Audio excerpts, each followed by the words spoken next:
যে তুমি আগে না উঠতে তেলাওয়াত করতে, এখন করো না কেন? তোমার কাছে যে শয়তান আছে তখন আর আয় না। এই কথাটা এই আবু লাহেবের বউ বেয়াদব মহিলা, এই মহিলা এই কথা বলছে। আল্লাহ রাসূল অত্যন্ত ব্যথায় ব্যথিত হয়েছে, এত অসুস্থ, আবার এই মহিলা এই ধরনের কষ্ট দিয়া কথা বলতেছে। কিছু বেঈমানরা রাসূলের বিরোধিতা করত, কিন্তু রাত্রের বেলা উঠতে বসে থাকতো রাসূলের তেলাওয়াত শোনার জন্য। বিরোধিতা করতো ঠিক, কিন্তু আবার রাত্রে উঠতে বসে থাকতো। নবী যখন তাহাজ্জুদে তেলাওয়াত করব আর এটা শুনবো তারা। এমন তো রাসূল উঠতে পারে না, অসুস্থ। তো যারা রাত্রি জায়গা যারা বসে থাকতো এরা খুব বিরক্ত যে ঘটনা কি, মুহাম্মদ এখন উঠে না কেন, তেলাওয়াত করে না কেন? তো এদের মধ্যে সবচেয়ে কাছের প্রতিবেশী আবু লাহাব।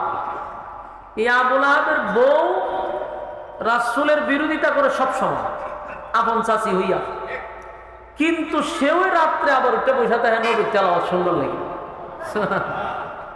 উঠে বসে থাকে। তো 2-3 দিন যখন গেল, রাসূল আর উঠে না, তেলাওয়াত করে না। এই মহিলা রাসূলের কাছে আসছে, আইসা কম যে তুমি আগে না উঠতে তেলাওয়াত করতে, এখন করো না কেন? তোমার কাছে যে শয়তান আছে তখন আর আয় না। এই কথাটা এই আবু লাহেবের বউ বেয়াদব মহিলা, এই মহিলা এই কথা বলছে। আল্লাহ রাসূল অত্যন্ত ব্যথায় ব্যথিত হয়েছে, এত অসুস্থ, আবার এই মহিলা এই ধরনের কষ্ট দিয়া কথা বলতেছে। এটা ছিল একটা কারণ, ওহী নাজিল হয় নাই, এর একটা কারণ হতে পারে। আরেকটা কারণ হলো রাসূল আরবি সাল্লাল্লাহু আলাইহি সাল্লাম মক্কাতে একত্ববাদী খোদার দাওয়াত দিত, আর তখনকার সমাজে বহু খোদায় বিশ্বাস করার মতো লোকের অভাব ছিল না। দ্বিত্ববাদী, তিত্ববাদী, বহুবাদী এই ধরনের দলগুলো ছিল, এরা বহু খোদায় বিশ্বাস করত, কিন্তু আল্লাহর রাসূল যে এক খোদার দাওয়াত দেয় এটা এরা সহ্য করতে পারে না। এটা নিয়ে বহু দ্বন্দ্ব করছে, যারা কালেমা পড়ছে এরার উপরে আক্রমণ করছে, বাধা দিছে, একই সাথে বসছে, কথা বলছে। কিন্তু যতবারই রাসূলের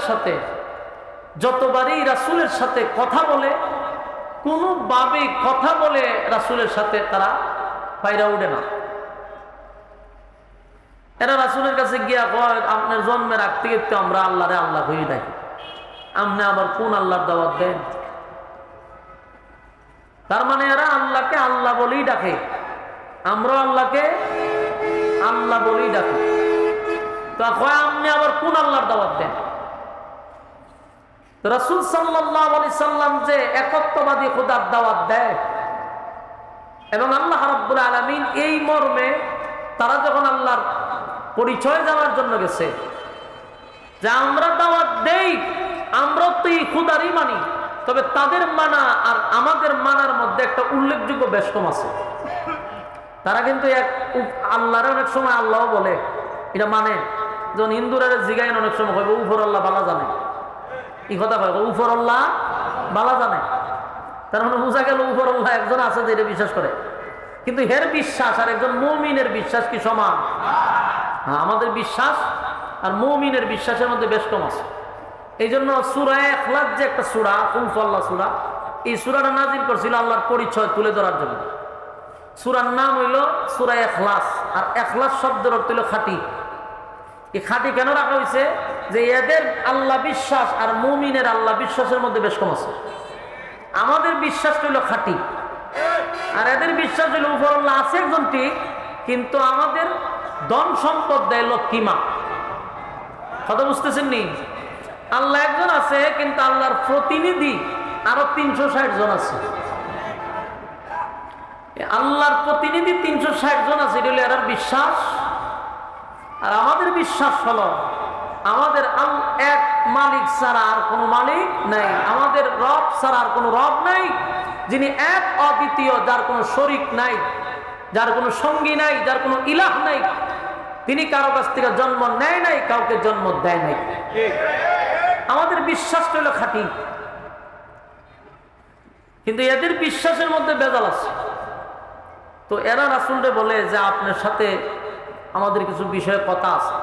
তো যতবারই রাসূলের সাথে বৈঠকে বসে কথা দিয়া পারে না। তখন এদের মধ্যে কিছু পণ্ডিত, তাওরাতের কিছু আলেম, এরকম কিছু শিক্ষিত লোকরা বলল, শোনো, আব্দুল্লাহর পুত্র মুহাম্মদের সাথে কথা বলে কোনোভাবেই পারা সম্ভব না। কেন?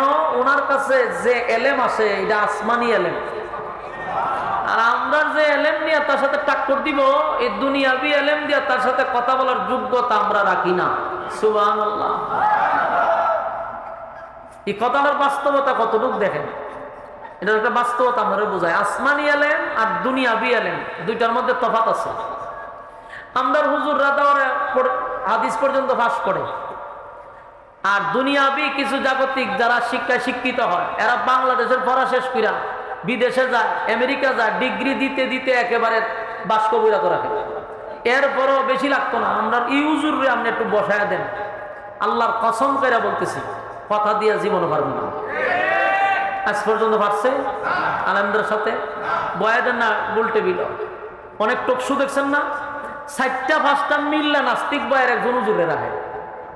আমি জিনিসটা মাঝে মধ্যে আমরা তো টকশু দেয় না, আমি বইয়া দেখি যে এরা কয়জন দিয়ে 3 জন, হুজুর 1 জন, 3 জনের সাথে একজন এটা এরাও বুঝে যে আমরা হুজুরের সাথে লাগতে গেলে 4-5 জন লাগতো।